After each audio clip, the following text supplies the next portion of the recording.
नमस्कार दोस्तों, स्वागत है आपका ड्रीम विद मुकेश में। दोस्तों, हम लोग प्रॉफिट लॉस को डिस्कस कर रहे थे, तो उसी क्रम में हम लोग आज डिस्काउंट को डिस्कस करेंगे। डिस्काउंट थोड़ा सा डिस्कस हो चुका और बेसिक जो कंसेप्ट होते थे उस पर सवाल भी लगा चुके हैं। आज उसमें और भी अच्छे सवालों को हम लोग डिस्कस करेंगे। तो आप एक चीज़ बताइए भैया, डिस्काउंट के अब जो सवाल स्टार्ट होने वाले हैं वो थोड़ी सी अच्छी क्वालिटी क्वेश्चन होंगे और जनरल किताबों में मिलेंगे नहीं। तो अब थोड़ा सा जो पुराने बच्चे हैं उस बात पर गौर करें कि अब जो सवाल आएंगे उस पर विशेष गौर करके आप उनको समझें, क्योंकि अब थोड़ी सी जैसे आप एसएससी सीजीएल के लिए या 10+2 के लिए तैयारी करेंगे तो उसमें आपको इस टाइप के लेवल के क्वेश्चन देखने को मिल जाएंगे। चलिए अब बात करते हैं आज के क्वेश्चन की। जैसे कि आपके सामने क्वेश्चन आ रहा होगा, आप उस क्वेश्चन को देखिए और पहले इस चीज़ को समझिए कि आप इस क्वेश्चन को लगा पाएंगे नहीं लगा पाएंगे। तो क्वेश्चन ये है, किसी वस्तु का एमआरपी और क्रैमुल का अनुपात 3:2 है। तो हम यहाँ लिख दे रहे हैं कि एमआरपी और क्रैमुल का रेशो जो है 3:2 दे रखा है, 3:2 दे रखा है एमआरपी और क्रैमुल। और आपसे कह रहा है कि लाभ और छूट का जो डिस्काउंट है वो दे रखा है 3:2। अब आप देखेंगे कि इस टाइप के सवाल को कैसा छूट प्रतिशत या लाभ से लाभ प्रतिशत पूछा जा सकता है। तो कैसे सवाल को करें, तो इस सवाल को करने के लिए आपको पहले थोड़ा सा एक बात समझनी पड़ेगी। बेसिक कंसेप्ट है, जैसे कि यहाँ समझते हैं। आप बताइए, अगर हम अंकित मूल्य में से डिस्काउंट को हटा दें तो कौन सी वैल्यू आ जाएगी। कोई भी चीज़, जैसे मान लीजिए एक फ़ोन को अगर इसको ले लिया जाए तो फ़ोन का एमआरपी अगर 20,000 रुपये है, 20,000 रुपये में अगर हम 5,000 रुपये उसका डिस्काउंट का हटा दें तो आप बताइए जो 15,000 आ जाएगा, इस 15,000 को हम क्या बोलेंगे। आप कहेंगे इसे विक्रय बोला जाएगा। सेम इसका दूसरा केस समझा जाए, यानी कि अगर किसी वस्तु के एमआरपी में से उस वस्तु का डिस्काउंट हटा दिया जाए तो जो वैल्यू बन जाएगी वो क्या बन जाएगी, विक्रय मूल्य, यानी कि सेलिंग प्राइस बन जाता है। इसी केस में आप ऐसा समझें कि जैसे अगर किसी वस्तु को आगे हम बेच रहे हैं, जैसे कि 10 रुपये का पेन है, हमने इसे 15 रुपये में बेच दिया। तो जैसे 10 रुपये का पेन और हमने 5 रुपये इसमें जोड़ दिया, तो जोड़ने के बाद ये जो मूल्य आ जाता है, ये कौन सा मूल्य आ जाता है, तो ये विक्रय मूल्य बन जाता है। इसी कंसेप्ट पे ये सवाल बनाया गया है। तो यहाँ पर इस सवाल को लगाने से पहले हम एक बात समझेंगे, फिर इस सवाल को डिस्कस करेंगे। या इसी में देख लीजिए नीचे एक कंसेप्ट ये होगा कि अगर एमआरपी में से हम बट्टा यानी कि जो डिस्काउंट है छूट को हटा दें, एमआरपी में से छूट को हटा दें, और अगर हम क्रैमूल में लाभ को जोड़ दें, तो इन दोनों ही केस में ये बराबर मूल्य देंगे, क्योंकि एमआरपी में से अगर आपने छूट घटाई तो विक्रय मूल्य बना, वस्तु को आगे लाभ समेत जोड़ दिया तो भी विक्रय मूल्य, यानी ये दोनों विक्रय मूल्य बन जाएंगे। इसी केस में हम ये कहेंगे अगर दोनों विक्रय मूल्य तो दोनों को बराबर कर सकते हैं। अगले स्टेप में हम ये कह सकते हैं कि इन दोनों को सही क्रम में लिखाएं, जैसे एमआरपी क्रय मूल्य के कंसेप्ट बना रहा। तो अगर ये एमआरपी ये तो फिक्स रहेगा, क्रैमूल को इस तरफ ले आए तो इस वाले पैटर्न में आ जाएगा, जिस पैटर्न पे हमें ये सवाल बनाना है। तो हम कह देंगे ये आ जाएगा एमआरपी, क्रैमूल इस तरफ आएगा और ये डिस्काउंट इस तरफ जाके जुड़ जाएगा। तो हम कह सकते हैं ये आ जाएगा छूट प्लस लाभ। ये एक पूरे फार्मूले की तरह काम करेगा और ये बेसिक चीज़ है, आप समझ सकते हैं फिर से कि अगर एमआरपी में से छूट को माइनस कर दें तो सेलिंग प्राइस बन जाता है, वस्तु को आगे लाभ लेके बेचें तो भी सेलिंग प्राइस बन जाता है। जब ये दोनों ही सेलिंग प्राइस है तो दोनों को बराबर कर दिया। इस केस में हमने देखा एमआरपी में से ये क्रैमूल माइनस कर दिया और डिस्काउंट और प्रॉफिट का लाभ कर दिया। इस बात को हम शॉर्ट में यहाँ लिख लेंगे, फिर इस सवाल को डिस्कस करेंगे। तो हमने समझा क्या कि एमआरपी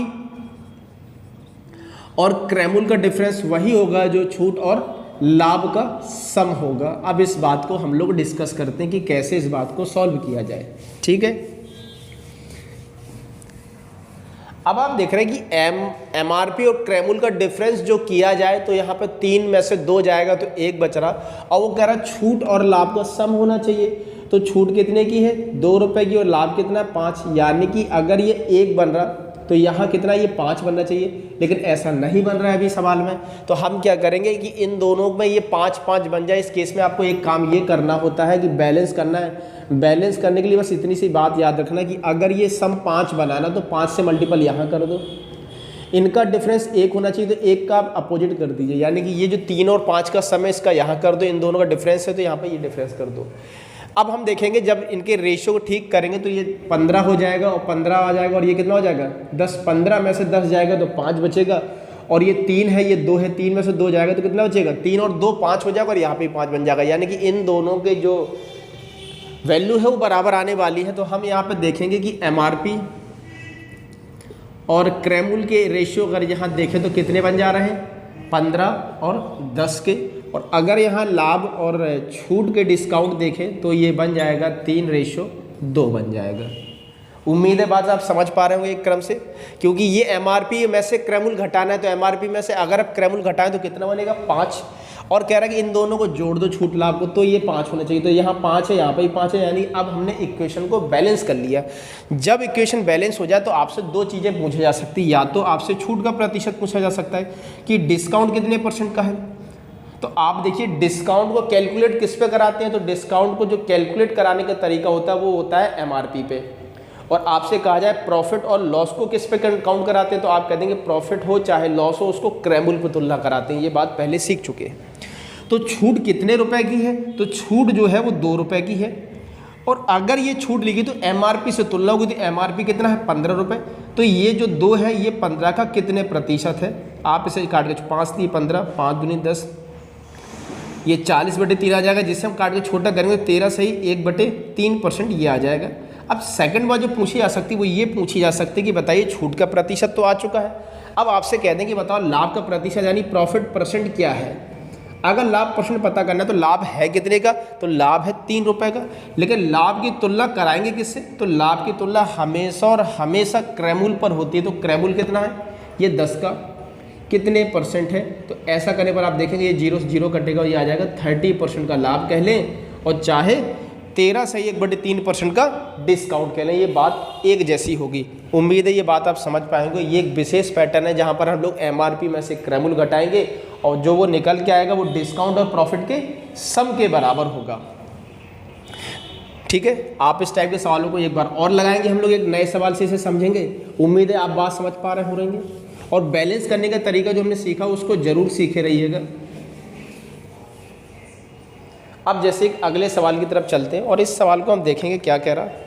सवाल ये कह रहा है कि किसी वस्तु का अंकित मूल्य और क्रय का अनुपात 3:2 एक व्यक्ति बाजार वस्तु खरीदने जाता है और वह देखता है कि अंकित मूल्य और क्रय का रेशो, तो हम देखेंगे अंकित मूल्य यानी कि एमआरपी और सीपी का रेशो जो दे रखा है वो हमें दे रखा है 5:4, और प्रॉफिट और डिस्काउंट यानी कि पी और डी का रेशो दे रखा 3:2।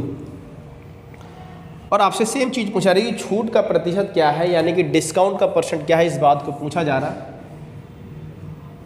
तो अभी जस्ट हमने सीखा है कि एमआरपी में और क्रैमुल का जो डिफरेंस होता है वो प्रॉफिट और डिस्काउंट के सम के बराबर होना चाहिए। हम सीधे सीधे देखेंगे, एक बात में ही बैलेंस कर दें। पिछले सवाल में हमने फुल लॉन्ग तरीके से उसे किया था और समझा था। अब इस सवाल को हम जल्दी कर सकते हैं। आप देख रहे हैं कि यहाँ पर इनका डिफरेंस कितना बन रहा है, एक तो आप 1 से गुणा यहाँ करते थे, इनका सम कितना बन रहा है 3 और 2 5 यहाँ करते थे। अब इससे फ़ायदा जो हो जाएगा कि इनका जो सम और इनका डिफरेंस जो होगा वो समान आ जाएगा। आप चेक भी कर सकते हैं, 25 में से 20 जाएगा तो 5 बचेगा, 3 और 2 जोड़ेंगे तो 5 आ जाएगा, यानी कि चीज़ें बैलेंस हो गई। अब 2 चीज़ें आपसे यहाँ पूछी जाएंगी, प्रॉफिट और डिस्काउंट। तो प्रॉफिट कितने रुपए का है, 3 रुपये। बस प्रॉफिट की कंपेरिजन हमेशा प्रॉफिट की कंपेरिजन जो होगी वो हमेशा सीपी पर होगी। तो ये सीपी 20 × 100 आ जाएगा।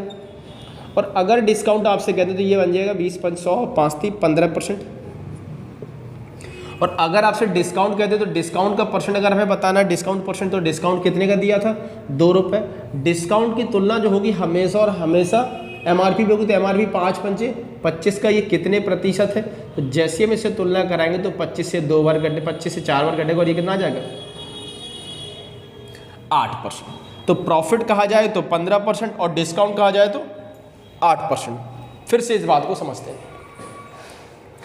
ये याद रखना है कि MP - CP और P + D बराबर होता है, यानी कि अगर MRP में से क्रैमुल माइनस कर दें तो जो रिजल्ट आएगा वही रिजल्ट तभी आएगा जब आप छूट और लाभ को जोड़ दें, यानी छूट और डिस्काउंट, छूट और लाभ को जोड़ दें। ठीक है, तो इससे हम लोग शॉर्टकट में ये कह देते हैं कि इसे को इंग्लिश में लिख देते हैं MP - CP = D + P, profit plus discount भी कह सकते हैं। ठीक है, फिर से समझते हैं। ये रेशियो हमें गिवन थे, तो हमें देखना है कि इन दोनों का डिफरेंस जो बनेगा उसका मल्टीपल यहाँ कर दो और इन दोनों का सम बने, क्योंकि सम इस वजह से क्योंकि यहाँ पर सम दे रखा है और यहाँ डिफरेंस दे रखा है। तो जैसा कहेगा वैसा करेंगे। तो इनके डिफरेंस को हमने यहाँ गुणा कर दिया, ठीक है, इनके डिफरेंस का यहाँ और इनकी सम का यहाँ कर दिया। अब ये चीज़ें बराबर हो गई।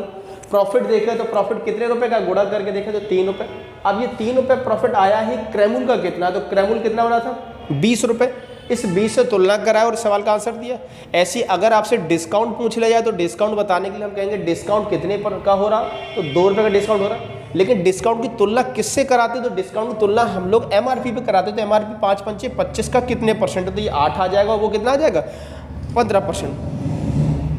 अब इसी क्रम में एक सवाल हम देते हैं और उस सवाल को हम आपके लिए देते हैं कि आप इस सवाल का देख के आंसर बताएं कितना बन जाएगा। और इस सवाल का आप होमवर्क समझ लीजिए, ये जो सवाल आपके लिए होमवर्क है, ठीक है। अब इसी पैटर्न का सवाल होगा लेकिन थोड़ा सा बदलाव होगा, लेकिन लगना यही MP और CP वाला तरीका, ठीक है। MP minus CP, profit plus discount, इस टाइप का एक सवाल है। तो आपके एक सवाल स्क्रीन पर आ रहा होगा, इस सवाल को आप लगाने की कोशिश करें और अगली क्लास में इसको हम डिस्कस भी कर लेंगे। बस इस बार हम आपको बता दें कि चेंज क्या है। आप देख रहे हैं कि आपको क्रयमूल्य और अंकित मूल्य के रेशियो 2:3 दे रखे हैं। फिर इस बार लाभ प्रतिशत, यानी कि देखिए इस बार क्या, प्रॉफिट परसेंट और डिस्काउंट परसेंट के रेशियो गिवन थे हमें 3:2 के रेशियो। पिछले सवाल में ये प्रॉफिट और डिस्काउंट हुआ करते थे। अब इसकी सहायता से आपको टारगेट करके प्रॉफिट और डिस्काउंट हमें पता करना होगा। आप कई समझदार कहेंगे सर परसेंट से परसेंट काट दीजिए, तो ये बिल्कुल मूर्खता वाली बात हो जाएगी कि परसेंट से परसेंट कैसे कट जाएगा, क्योंकि इनके बेस अलग अलग है, तो ये कट नहीं सकते। तो इस बात का याद रखना कि अब आपको ये सवाल घर से लगा के लाना है, जिसमें आपको हम लिख भी दे रहे हैं। हमें दे रखा है CP और MRP का रेशो 2:3 और प्रॉफिट परसेंट और डिस्काउंट परसेंट 3:2 और ये 2:3 थे, ठीक है। और आपको इसमें बताना है लाभ प्रतिशत क्या हो जाएगा, ठीक है। तो ये सवाल आपको घर से लगाना और सब लोग इसको देने की कोशिश करिएगा। और ये अच्छा सवाल है, अगर आपने ये सवाल लगा दिया तो मान के चलिएगा आप डिस्काउंट को बहुत अच्छे ट्रैक पर समझ रहे हैं। अब थोड़ा सा और आगे आते हैं। जैसे कि पिछले क्लास में हम लोगों ने एक ये बात समझी थी कि अगर वस्तु को हम लोग डिस्काउंट के बाद बेचा करते थे, जैसे हम आपसे ये कह देते थे कि डिस्काउंट देने के बाद हमने 2 डिस्काउंट देते थे, 1 डिस्काउंट देते थे, तो सीधे MRP पे दे रहे थे। लेकिन अभी पूरा आर्टिकल हम एक तरीके की से ही बेच देते थे। अब हमने आपसे कहा था कि ऐसा भी हो जाता है कि हम अपने आर्टिकल को कुछ MRP पर बेचें, कुछ आर्टिकल को हम लोग 20% ऑफ पर बेचते हैं, 10% हिस्से को 50% ऑफ के साथ बेचें। तो इस तरीके से हम सामानों को बेचें। तो सवालों को कैसे करें, ठीक है। तो आपके सामने एक सवाल आ रहा होगा, उस सवाल को आप रीड करिए और कोशिश करते हैं सवाल को लगाने की हम लोग भी। जैसे ये बोला जा रहा है कि एक व्यक्ति किसी सामान का अंकित मूल्य 60% बढ़ाकर लिखता है, ठीक है।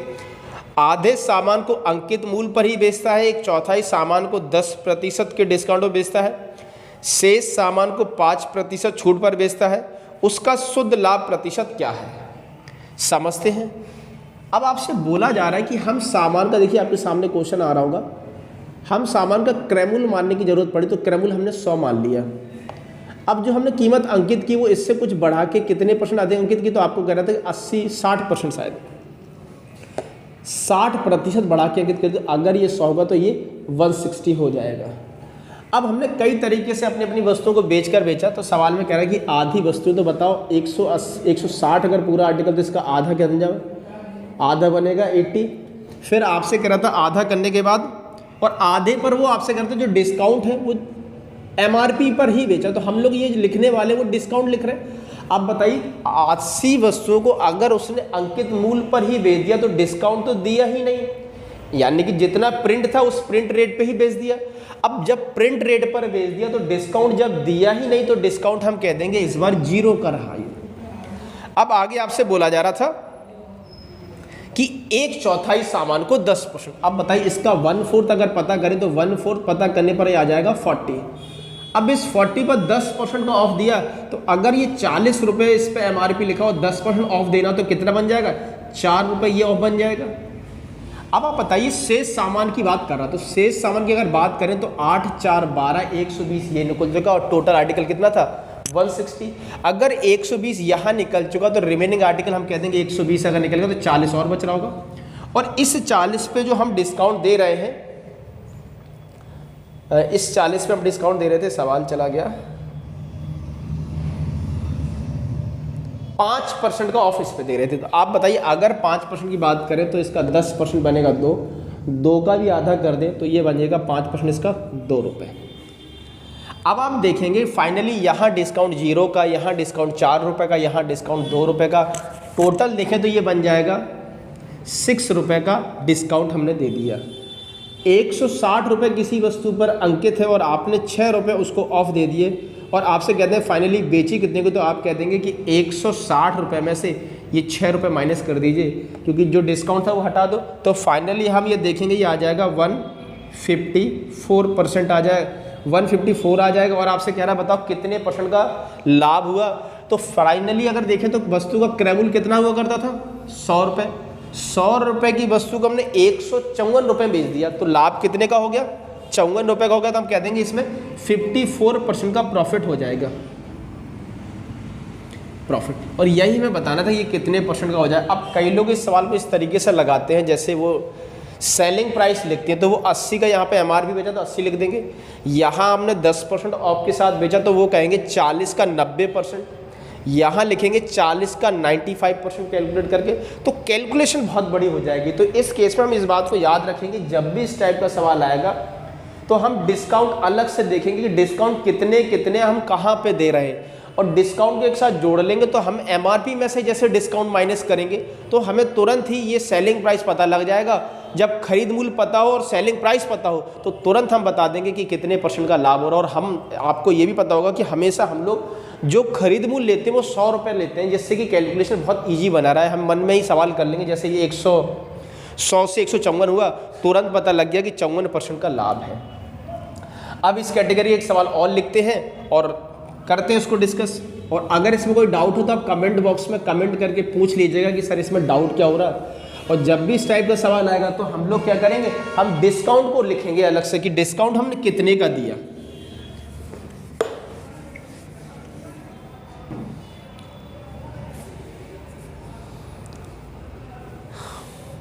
हाँ, अब आपके सामने फिर से एक सवाल आ रहा होगा, उसको भी आप पढ़ लीजिए। ये सवाल CISF 2017 का आया हुआ सवाल है। सवाल ये कह रहा है कि एक दुकानदार अपने सामान का अंकित मूल्य क्रय मूल्य से 60% अधिक अंकित करता है। अब यहाँ पे देखिए, अगर 100 रुपये वस्तु का मूल्य है तो हमने 60 रुपये अधिक अंकित कर दिया। अब इसे कई हमने 3 डिफरेंट वैरायटी में तोड़ना चाहता। सवाल में कह रहा अंकित करना चाहता है, उसे अंकित मूल्य पर 20%, एक सेकंड, ये सॉरी, चौथाई सामान को, आधा सामान तो MRP पे ही बेच रहा है तो हम कह देंगे MRP पे 80 सामान बेचा होगा तो और इस पर डिस्काउंट कितने का होगा। तो अगर हम डिस्काउंट की बात करें तो डिस्काउंट हो जाएगा 0 रुपये का। अब चौथाई सामान 40 ये बनेगा और फिर से 40 बन जाएगा।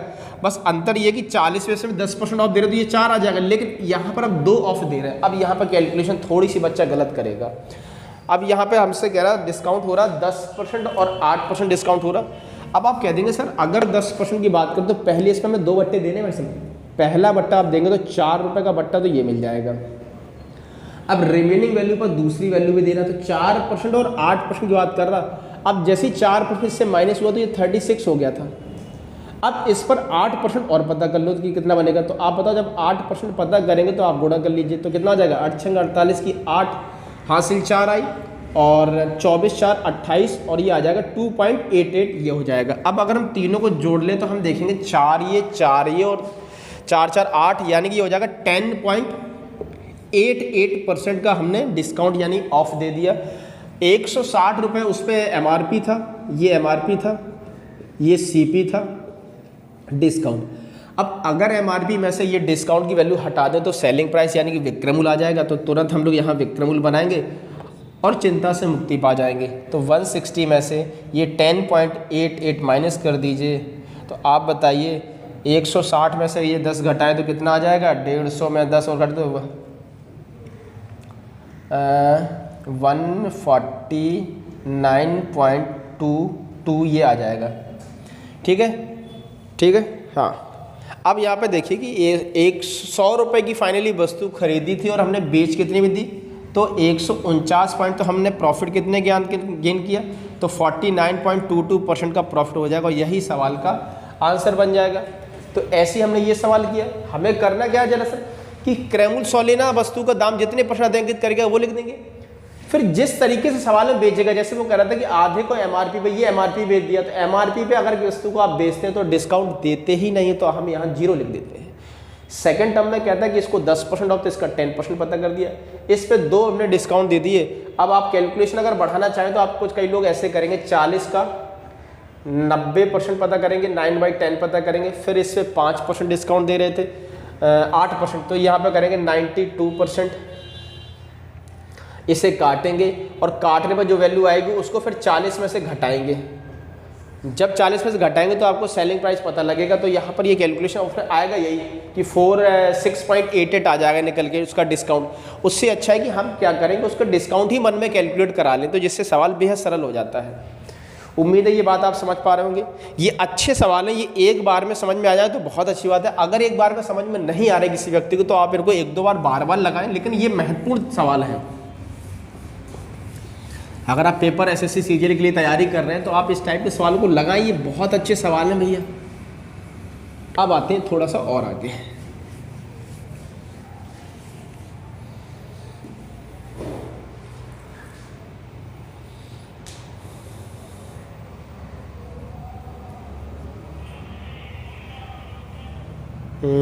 ठीक है। किसी व्यापारी ने कुछ माल सूची मूल्य के 20% बट्टे पर खरीदा। अब देखिए ये सवाल भी अच्छा है, आपके स्क्रीन पर आ रहा होगा, आप उसको रीड करिए। किसी व्यापारी ने कुछ माल की सूची मूल्य से 20% बट्टे पर खरीदा। सूची मूल्य कहने का मतलब एमआरपी से, तो मान लीजिए हमने कह दिया सूची मूल्य जो है 100 रुपये का। सूची मूल्य से हमने जो खरीदा है तो 20% डिस्काउंट साथ यानी 80 रुपये हमने इसको खरीद लिया, क्रय कर लिया। अब आगे आपसे कह रहा कि वह इस माल का मूल्य इस प्रकार अंकित करना चाहता है, जैसे ये बाजार गया, बाजार से लेकर आया, अब फिर से वो एक नया अंकित मूल्य डिसाइड करना चाहता है। तो हमने कह दिया अंकित मूल्य वो ये डिसाइड करना चाहता है, अंकित मूल्य 8 रुपये। अब डिस्काउंट तो इसी पे दिया जाएगा, तो आपसे वो बोल रहा है कि 20% बट्टा देने के बाद भी 25% लाभ कमा ले। 20% बट्टा जो मिलेगा वो अंकित मूल्य का, तो 20% का मतलब 1/5, 5 पर 1 डिस्काउंट, 20% की फ्रैक्शन 1/5, तो 5 पर 1 का डिस्काउंट दे दें तो 4/5 आ जाएगा। ये 20% बट्टा देने के बाद भी आपसे कह रहा है कि कितने परसेंट लाभ कमाए, 25% का लाभ कमाए। तो लाभ जनरली होगा किस पे, क्रय मूल्य पे, तो क्रय मूल्य इस बार तो यही रहेगा। 25% मतलब 1/4 होता है, तो 4 पर अगर 1 बढ़ा दें तो कितना हो जाएगा, 5/4। अब इन दोनों बातों को सॉल्व करा लेते हैं। ये तो फ्रैक्शन वैल्यू आपको याद ही होगी। अब आप देखेंगे जब काट के, तो ये 4 से काटे तो 20 टाइम ये कट जाएगा, और 4 से काटे तो 5 बार ये कट जाएगा। 5 पंचे 25, पंचे 125। अंकित कीमत बन गई हमारी कितनी भाई साहब, 125। अब आपसे कह रहा है कि बताइए कि अंकित मूल्य जो हमने ये अंकित किया ये सूची मूल्य का कितने प्रतिशत है। तो आप इस बात को सूची मूल्य से तुलना करा देंगे, तो 100 का कितने परसेंट लिखा है, 125% ही तो लिखा है। या तो आप अलग से चेक करा लीजिए कि 125 100 का कितने प्रतिशत है, इसी वजह से 100 लेते हैं कि 100 से ये 100 तो कट ही जाता है। तो हम कह देंगे इस बार आंसर कितना आ जाएगा, 125%। या तो आप सीधे यहीं पे चेक कर लीजिए, ये जितने परसेंट आएगा वही परसेंट हमने अंकित किया, तो आप कितना आंसर आ गया 125%। और ये इसका कितने परसेंट है, 125% ही लिखा है।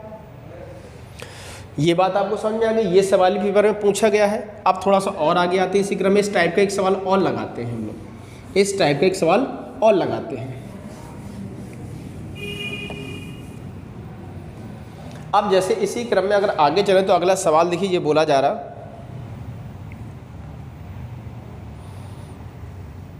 अगला सवाल बोला कि एक दुकानदार माल को सूची मूल्य से 25% बट्टे पर खरीदता है। एमआरपी 100, खरीदें कितने का, 25% बट्टा यानी 75% का खरीदेंगे, 75 पर खरीदेंगे। अब कह रहा अंकित मूल्य पर 20% बट्टा देने के बाद भी 25% लाभ अंकित करना चाहता, तो फिर से अंकित मूल्य पर आप 25% का बट्टा 20% बट्टा दे दो, तो 3/4। और आपसे कह रहा 25% लाभ, तो क्रय मूल्य पर लाभ करा दो, क्रय मूल्य फिक्स है। 25% मतलब 5/4 ये करा दो, इससे ये कट जाएगा, 3 से ये काट दो, 3 दूनी 6, 3 5 15, दोनों बराबर होंगे। अंकित मूल्य की कीमत देख लें तो 25 पंचे 125 आ जाएगा। सेम आंसर आ रहा है क्या इसका, ये तो सेम ही सवाल हमें लग रहा है, ये 2 बार आ चुका है। अच्छा ये बात है, और ये 20%, तो ये 75,